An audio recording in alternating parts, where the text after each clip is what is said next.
Bismillahirrahmanirrahim. Alhamdulillahi wassalatu wassalamu ala Rasulillah wa ala alihi wa wala amma ba'du. Rabbi syrah li sadri wa yassir li amri wahlul 'uqdatam min lisani yafqahu qawli. Alhamdulillah, kita akan melanjutkan pembahasan kita dalam membahas kitab Durusul Lughatil Arabiyyati li Ghairin Natiqina Biha, karangan Ad-Doktor Fi Abdurrahim hafizahullah ta'ala.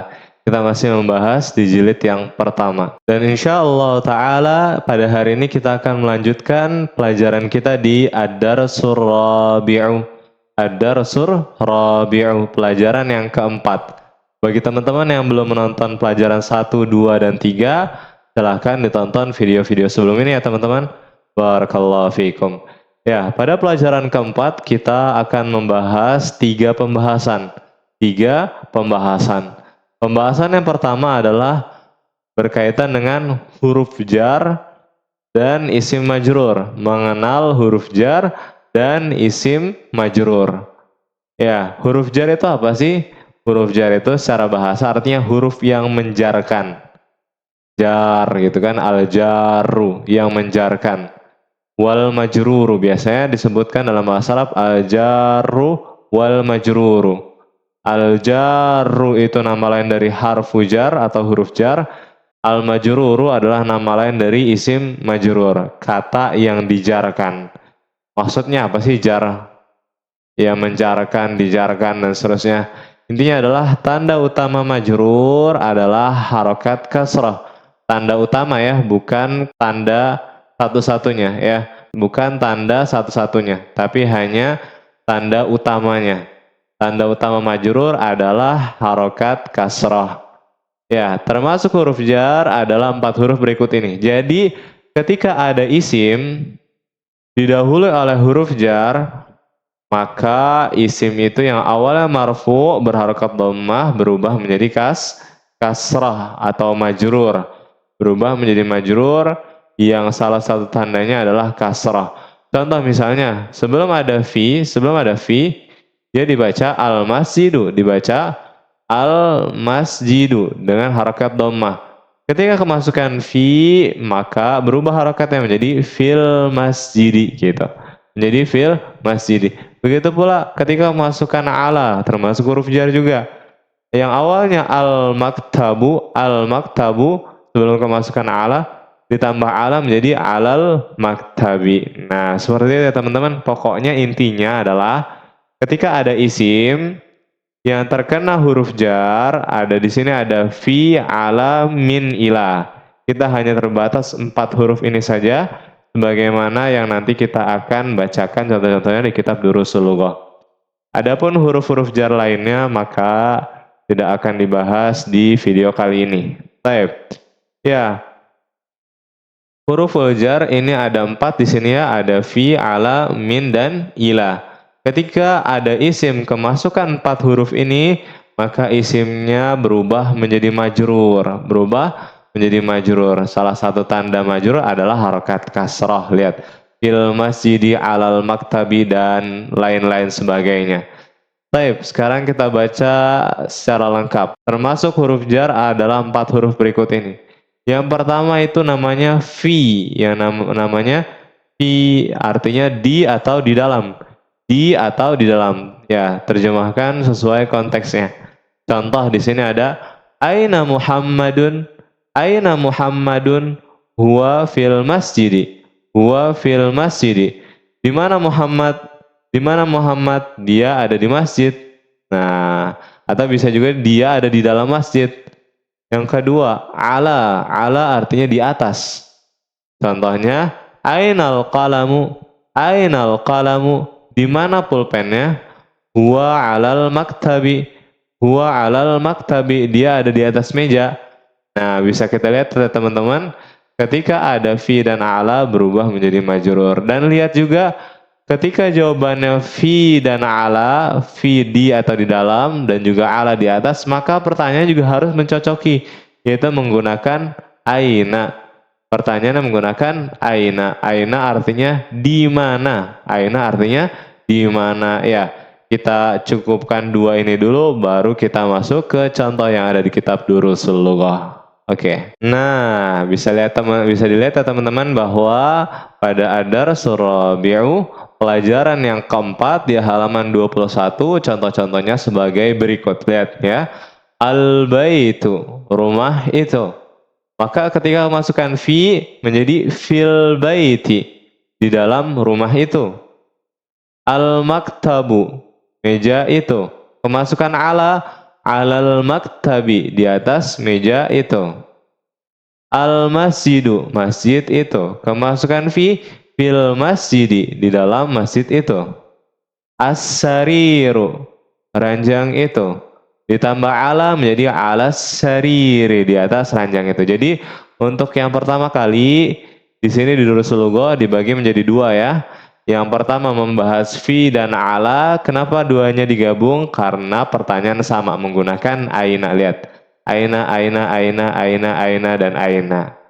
Taib ya, seperti itu aja teman-teman. Pokoknya yang ini fi dan ala ini namanya harfu jar, huruf jar.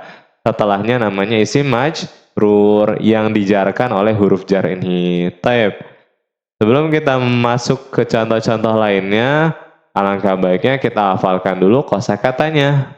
Taib. Silahkan teman-teman buka di halaman 26. Di halaman 26 kita hafalkan dulu kosakata, seluruh kosakatanya.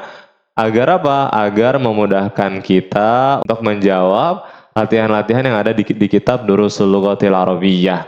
Dan yang kedua, kita setiap membaca kosakatanya maka lebih baik sebenarnya dijadikan dia nakirah semua, tanpa alif lam semua. Tanpa alif lam semua ya. Biar apa? Biar kita tahu mana yang boleh ditanwin ketika tidak ada alif lam dan mana yang nggak boleh ditanwin ketika nggak ada alif lamnya. Emang ada Ustaz kata-kata yang nggak boleh ditanwin ketika tidak ada alif lamnya? Ada dalam bahasa Arab. Maka sekarang ikutin ana ya. Semuanya ana hilangkan alif lamnya. Istami'u waraddidu. Dengarkan lalu ulangi. Al-kalimatul jadidah. Al-kalimatul jadidah. Kosakata baru. Madrasatun sekolah, madrasatun sekolah, madrasah ya kan. Faslun kelas, faslun kelas. Wama adraka ma yaumul fasal kalau dalam Al-Quran. Dan tahukah kamu apa itu hari fasal, pemisahan?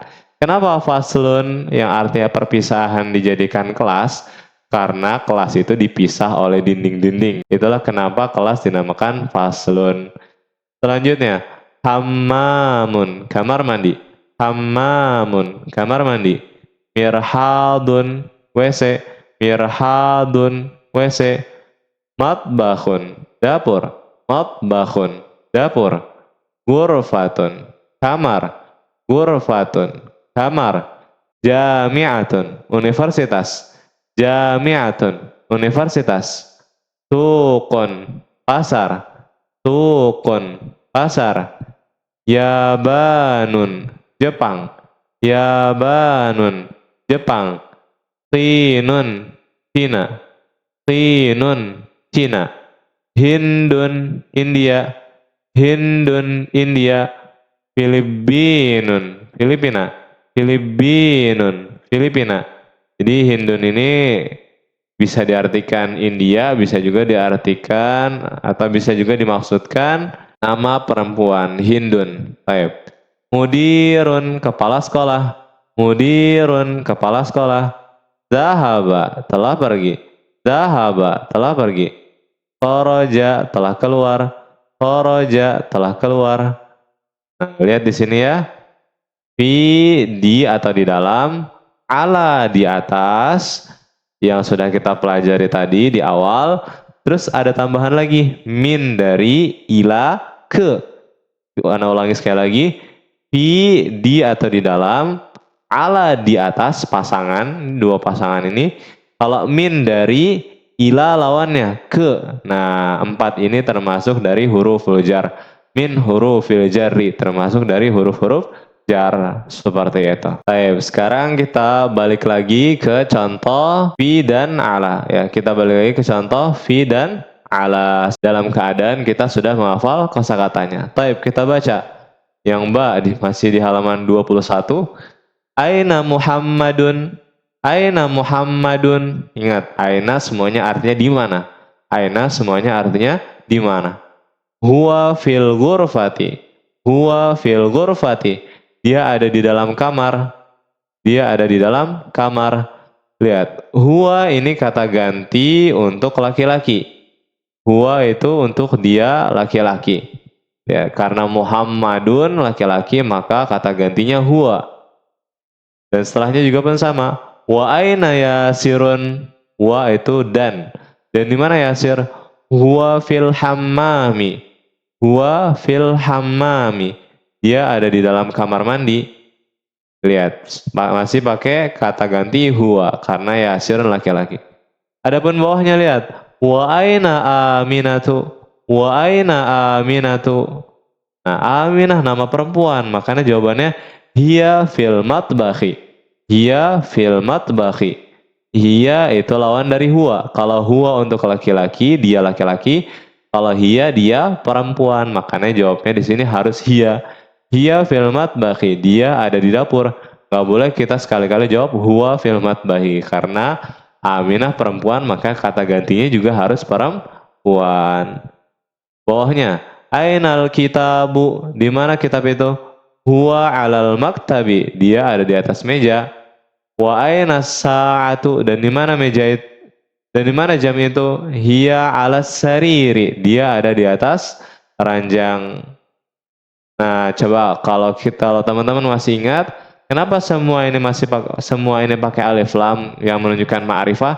Karena kalau misalnya nggak ada alif lam, berarti diartikan nanti huwa fi ghurfatin misalnya. Dia ada di sebuah ruangan. Terus apa gunanya kita nanya aina Muhammadun, di mana Muhammad? Kalau jawabannya pun masih umum. Dia ada di sebuah ruangan, belum jelas ruangan yang mana. Nah, itulah salah satu kegunaan kita mengetahui perbedaan antara isim ma'rifah dan isim nakirah yang sudah kita pelajari di pelajaran ketiga kemarin. Baik, barakallahu fikum. Ini pembahasan pertama. Oke, kita lanjut ke latihan kedua di halaman 22. Ingat ya, kita tidak akan menjawab semua latihan yang ada di kitab Durusul Ghaleh, tapi insyaallah ta'ala kita akan membahas semua yang ada di tiap pelajarannya. Ya, latihan kedua, Iqra waktub ma'adabti awakhiril kalimati. Iqra, bacalah, waktub, dan tulislah, ma'adabti, dengan mengharakati awakhiril kalimati, akhir-akhir kata-kata berikut ini. Baik, ingat ya, kalau nggak ada huruf jarnya, maka dia marfu. Salah satu tandanya adalah harakat dhammah. Ketika memasukkan huruf jar, dia menjadi majrur. Salah satu tandanya berharakat kasrah. Oke, kita jawab bareng-bareng. Al-madrasatu, fil madrasati, fil baiti, al-baitu, al-ghurfatu, al-hammamu, fil matbakhi, al-maktabu, alal maktabi, alal kursiyi, as-sariru, alal kitabi, fil masjidi. Nah, bisa lihat teman-teman ya. Untuk artinya silahkan merujuk kembali ke kosakata yang sudah kita hafal tadi. Baik, kita lanjutkan ke latihan selanjutnya. Iqra waktub. Bacalah, kemudian tulislah. Tapi di sini sebenarnya cukup dibaca lalu diterjemahkan. Baik, kita baca lalu terjemahkan. At-talibu fil jami'ati. At-talibu fil jami'ati. Pelajar itu ada di universitas. Ar-rajulu fil masjidi. Ar-rajulu fil masjidi. Lelaki itu ada di dalam masjid. Yang nomor ketiga, ainat tajiru. Ainat tajiru. Huwa fid dukani. huwa fid dukkani. Di mana pengusaha itu? Jawabannya dia ada di toko. Ya, lihat ya, masih menggunakan domir huwa karena at-tajiru muzakkar atau laki-laki. Tandanya tidak ada ta marbuthah di akhirnya, tajiru. Nah, selanjutnya al-qalamu 'alal maktabi. Al-qalamu 'alal maktabi. Pulpen itu ada di atas meja. Nomor 5, aina Zainabu? Aina Zainabu? Hiya fil ghurfati. Hiya fil ghurfati. Lihat, kata gantinya menggunakan hiya. Di mana Zainab? Ia ada di dalam kamar. Dan yang terakhir, ainal waraku? Di mana kertas itu? Huwa 'alal maktabi. Dia ada di atas meja. Setelah kita membaca contoh-contoh di dalam kitab Durusul Lughah tentang fi dan ala, kita masuk ke huruf yang ketiga dan keempat, yaitu ada min dari sama ila ke. Ila artinya ke. Min contohnya, min aina Khalidun? Min aina Khalidun? Dari mana Khalid? Huwa minal Yabani. Dia berasal dari Jepang. Yaban. Makanya bahasa Inggrisnya Japan. Begitu pula ke ila. Ila ke ila, ya. Di sini ana sedikit berbeda dengan yang ada di kitab Durusul Lughah.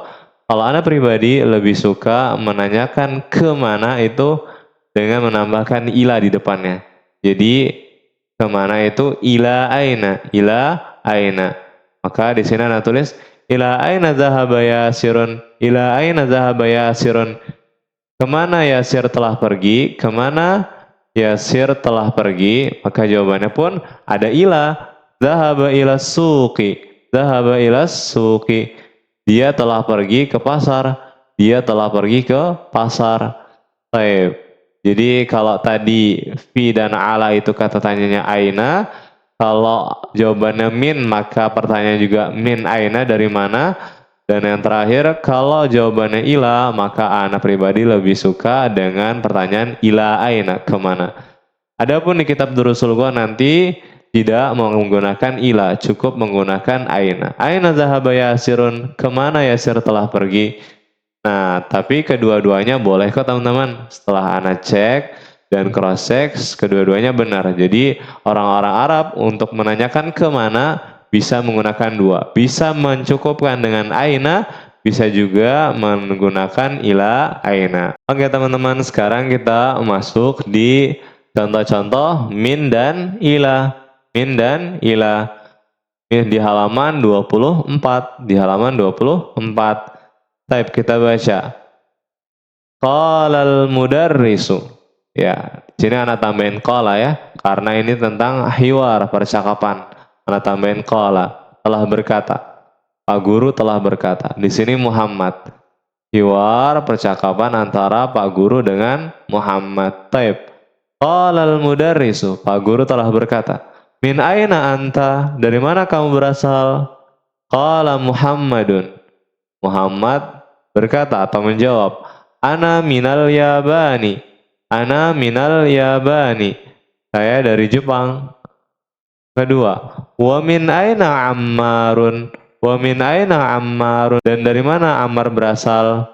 Jawabannya, qala Muhammadun huwa minas Sini. Huwa minas Sini. Dia berasal dari Cina. Qala al-mudarrisu wa min aina Hamidun? Wa min aina Hamidun? Wa artinya dan ya. Jawabannya qala Muhammadun wa minal Hindi. Wa minal Hindi.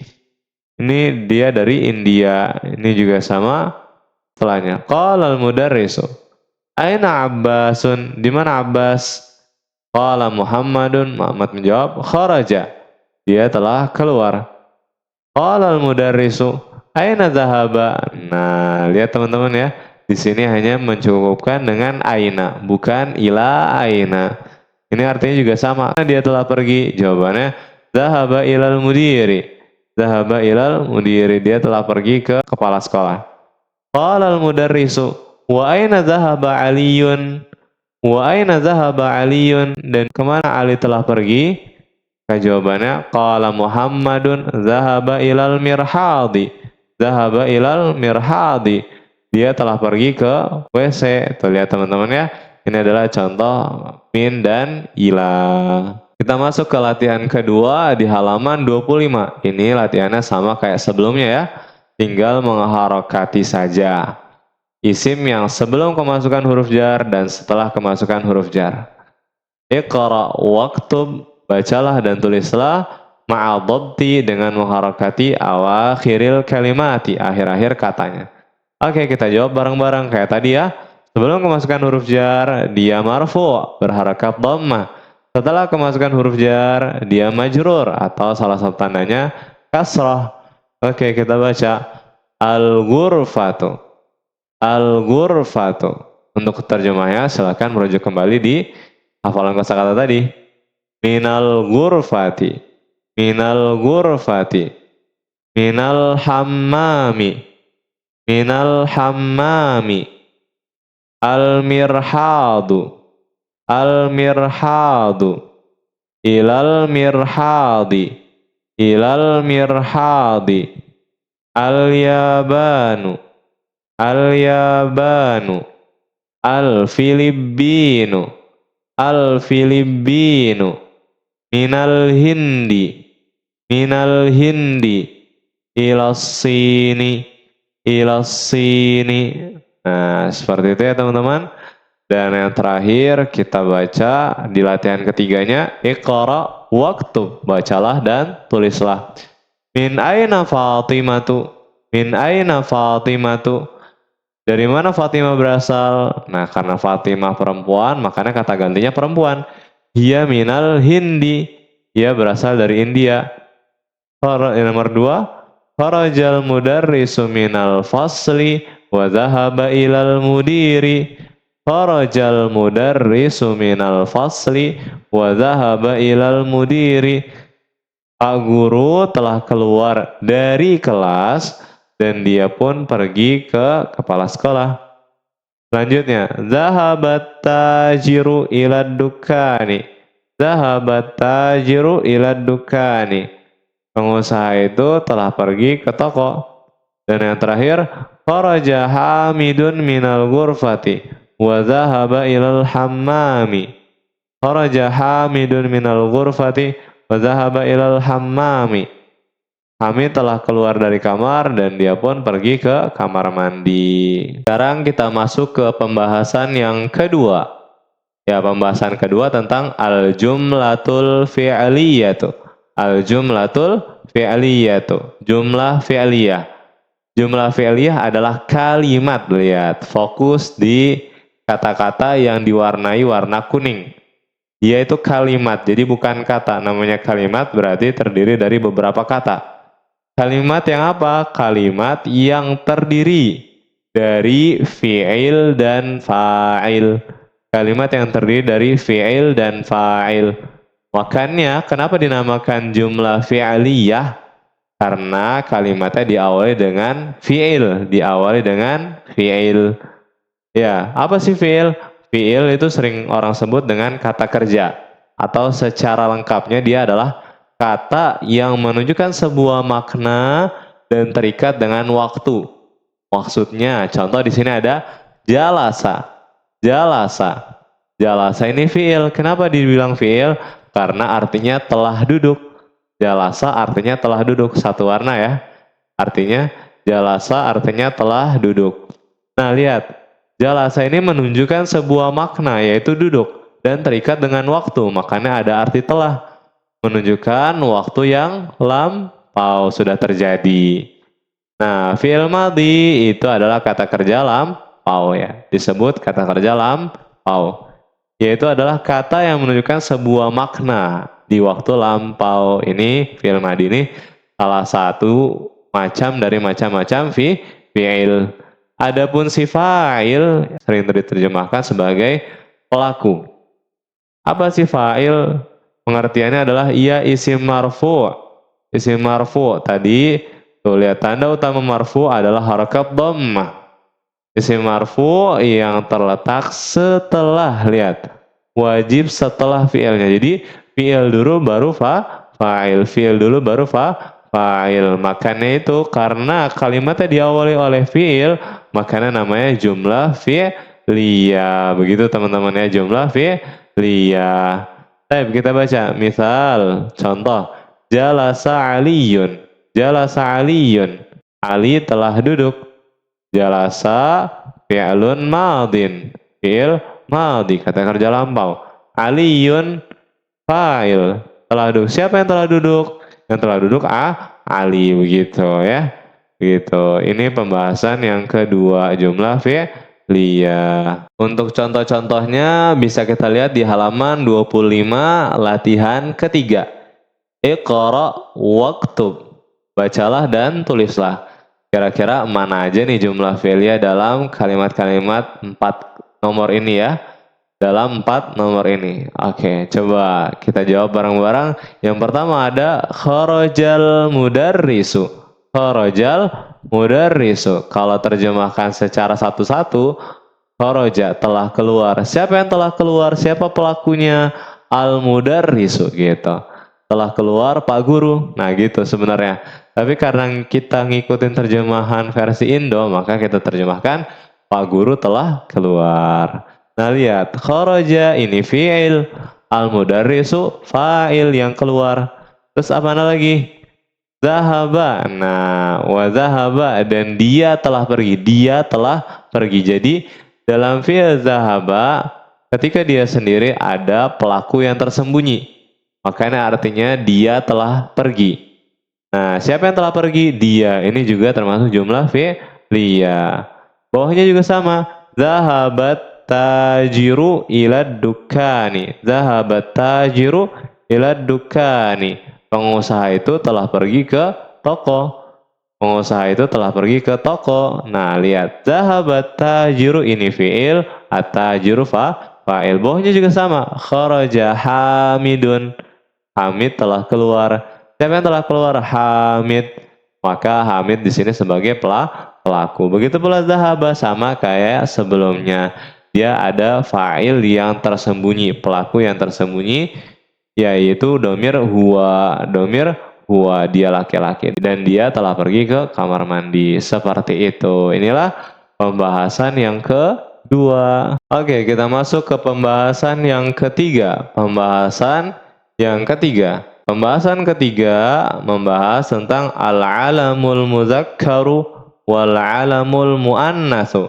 Al-alamul muzakkaru wal-alamul mu'annatsu. Apa itu alam muzakkar? Alam muzakkar yaitu nama laki-laki. Nama laki-laki. Alam itu nama. Kalau wal-alamul mu'annats, alam mu'annats maksudnya nama perempuan. Ya, di sini disebutkan nama laki-laki pada asalnya bertanwin. Ingat, fokus di kata yang diwarnai warna kuning. Alam muzakkar bertanwin gitu. Ya, nama laki-laki harus bertanwin pada asalnya. Bertanwin maksudnya di mana? Pada huruf akhirnya. Kita bisa baca contoh-contohnya. Muhammadun, Khalidun, Yasirun, Hamidun, Mahmudun, Abbasun. Lihat, semua huruf yang ana tandai dengan warna kuning semuanya bertanwin di akhirnya. Karena ini semua nama laki-laki. Muhammad, Khalid, Yasir, Hamid, Mahmud, Abbas. Kebalikannya, alam mu'annas nama perempuan pada asalnya tidak bertanwin pada huruf akhirnya. Tidak boleh bertanwin. Alam mu'annas tidak bertanwin. Ingat ya, nama laki-laki bertanwin, nama perempuan tidak bertanwin. Contohnya banyak banget. Di sini kita contohkan dengan Fatimatu, Aisyatu, Zainabu, Maryamu, Hafsatu, Aminatu. Nah, di sini ada Fatimah, Aisyah, Zainab, Maryam, Hafsah, dan Aminah. Semuanya tanpa ada tanwin di di huruf terakhirnya. Jadi di sini ditulis khusus nama-nama Arab, atau maksudnya nama-nama Arab bukan nama-nama orang Arab ya. Nama-nama Arab yang di sini yang dimaksud adalah nama yang dibentuk dari kata bahasa Arab.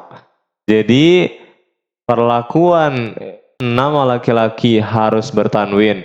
Begitu pula kebalikan nama perempuan pada asalnya tidak bertanwin. Ini khusus pada nama-nama Arab. Ya, nama yang dibentuk dari kata bahasa Arab. Contoh misalnya Muhammadun dari kata hammada yuhammidu. Muhammadun artinya yang terpuji, Khalidun artinya yang kekal, Yasirun artinya yang mudah. Maka semua ini dibentuk dari kata bahasa Arab. Maka dia harus tunduk oleh kaidah bahasa Arab bahwa kata nama laki-laki dia wajib bertanwin, adapun kata perempuan pada asalnya tidak bertanwin. Baik, adapun nama selain nama-nama Arab seperti Asep, ya, seperti misalnya Agung, seperti misalnya Presiden kita Joko Widodo, maka nggak bisa kita bilang Jukun Widudun, nggak bisa, ya kan? Nggak bisa ditanwin, maka tidak ada kaedahnya untuk nama-nama non-Arab untuk ditanwinkan di akhir nama-namanya. Seperti itu ya teman-teman. Inilah 3 pembahasan dalam Adar Surah Bio pelajaran yang keempat. Kita masuk ke contoh-contohnya yang di halaman 23. Di halaman 23. Nah, yang sebelah kanan ini dia alam muzakkar, nama laki-laki. Makanya diakhiri semuanya dengan tanwin. Adapun yang sebelah kiri ini alam muannas, makanya diakhiri semuanya dengan tanpa tanwin. Kita baca Muhammadun, Khalidun, Hamidun, Yasirun, Ammarun, Sa'idun, Aliyun, Abbasun, Aminatu, Zainabu, Fatimatu, Maryamu, Aisyatu, Khadijatu, Sofiyatu, Ruqayyatu. Nah, seperti ini teman-teman ya. Bisa kita lihat yang sebelah kanan tanwin, yang sebelah kiri tanpa tanwin. Kita baca latihannya. Iqra waktub. Bacalah dan tulislah. Ma'adabti dengan mengharakati akhir-akhir katanya. Oke, kita baca ya teman-teman. Di sini ada beberapa nama. Ingat, yang laki-laki tanwin, yang perempuan tanpa tanwin. Kita baca, kita jawab bareng-bareng. Hamidun, Zainabu, Aminatu, Ammarun, Sa'idun, Fatimatu, Maryamu, Aliyun, Khalidun, Abbasun, Aisyatu, Muhammadun, Sofiyatu, Khadijatu. Nah, seperti itu ya teman-teman. Sampai sekian dulu pelajaran kita di Adar Surah Bio pelajaran yang keempat. Bagi teman-teman yang masih kurang paham, silahkan tulis di kolom komentar. Barakallahu fikum.